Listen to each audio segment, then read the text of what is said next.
বিসমিল্লাহির রহমানির রহিম। আশা করি যে যেখানে আছেন ইনশাআল্লাহ ভালো আছেন, সুস্থ আছেন, স্বাভাবিক আছেন। তো দীর্ঘদিন আপনাদের মাঝে আমরা নানান কারণে কোনো নির্ধারিত সুনির্দিষ্ট কোনো বুক সম্পর্কে আলোচনা করতে পারিনি। তবে আজকে যেহেতু সারা বিশ্বে একটি নতুন মহামারীর আশঙ্কা দেখা দিয়েছে, সেই প্রেক্ষাপট নিয়ে আমরা আজকে আপনাদের সামনে হাজির হয়েছি। সেই রোগটির নাম ইতিমধ্যে আপনারা বিভিন্ন মিডিয়ার মাধ্যমে জানতে পেরেছেন, বিশেষ করে ইলেকট্রনিক্স প্রিন্ট মিডিয়ার মাধ্যমে, পাশাপাশি আন্তর্জাতিক বিশ্ব স্বাস্থ্য সংস্থার মাধ্যমে। সেই রোগটি আসলে পৃথিবীতে অনেক আগেই আছে এবং সেটা আবার নতুন করে, বিশেষ করে গুটি বসন্ত চিকেন পক্স যাকে বলা হয়, সেটা নতুন একটা তৃতীয় ভার্সন বা থার্ড ভার্সন যাকে বলা হয়, এরকম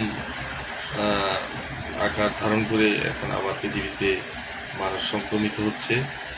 তো আমরা এই মাঙ্কি পক্স সম্পর্কে একটু ধারণা নিব এবং এই মাঙ্কি পক্স থেকে কী করণীয় আছে সেই সম্পর্কে আমরা বিস্তারিত আলাপ করার চেষ্টা করব।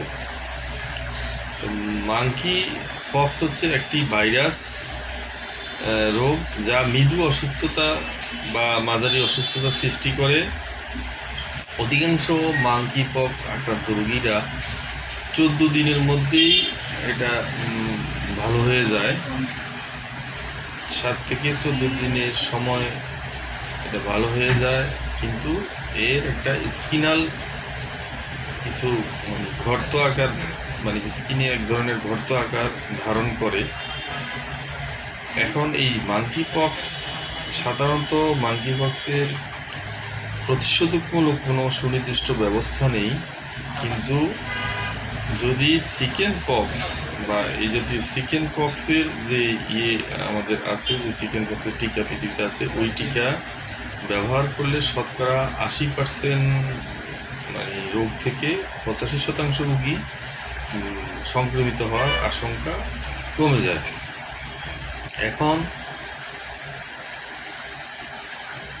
কারণ এই মাঙ্কি পক্স আর চিকেন পক্সের ভাইরাস দুইটির মধ্যে অনেকটা মিল রয়েছে, যার ফলশ্রুতিতে চিকেন পক্সের টিকা আমরা নিলেই মাঙ্কি পক্সের যেই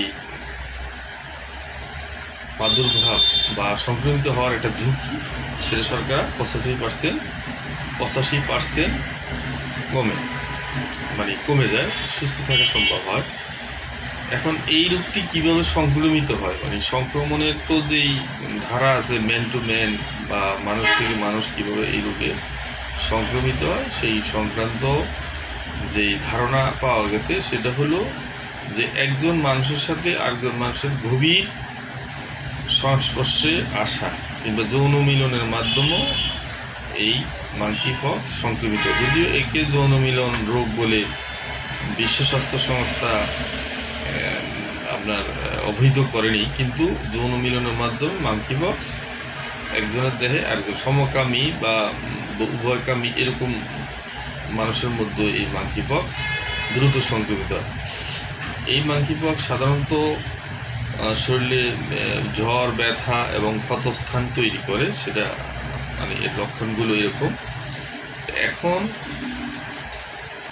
আক্রান্ত ব্যক্তিকে যদি আপনি আইসোলেশন, সেই করোনা ভাইরাসের মতো যে আইসোলেশন করে রাখা যায়, অথবা আক্রান্ত ব্যক্তিকে একটি বদ্ধ করে এরকম আক্রান্ত ব্যক্তিকে নিরাপদ স্থানে রাখা যায়, সেই ক্ষেত্রে মাঙ্কি পক্স ছড়ানোর সময় এটা সাধারণত এই করোনা ভাইরাস যেরকম ছড়ায়, যেমন নাক, চোখ এবং মুখ দ্বারা, ঠিক মাঙ্কি পক্স একই প্রক্রিয়ায় ছড়ায়। তবে আতঙ্কের কোনো কিছু নাই, এত ভয়ানক কোনো ব্যাপার মাঙ্কি পক্সের মধ্যে আছে বলে বিজ্ঞানীরা মনে করে না।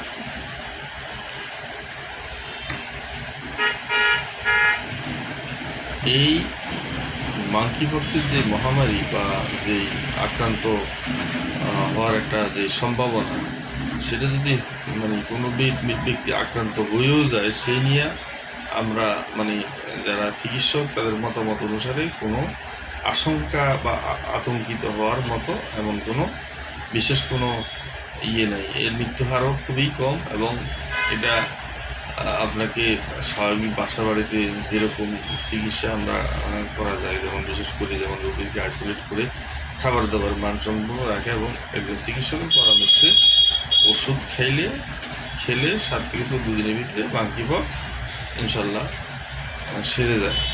তো এই সংক্রান্ত আপনাকে বিস্তারিত বলার চেষ্টা করলাম, এবং আমরা সবাই মিলে সতর্ক থাকি এবং দেশটাকে নিরাপদ রাখি।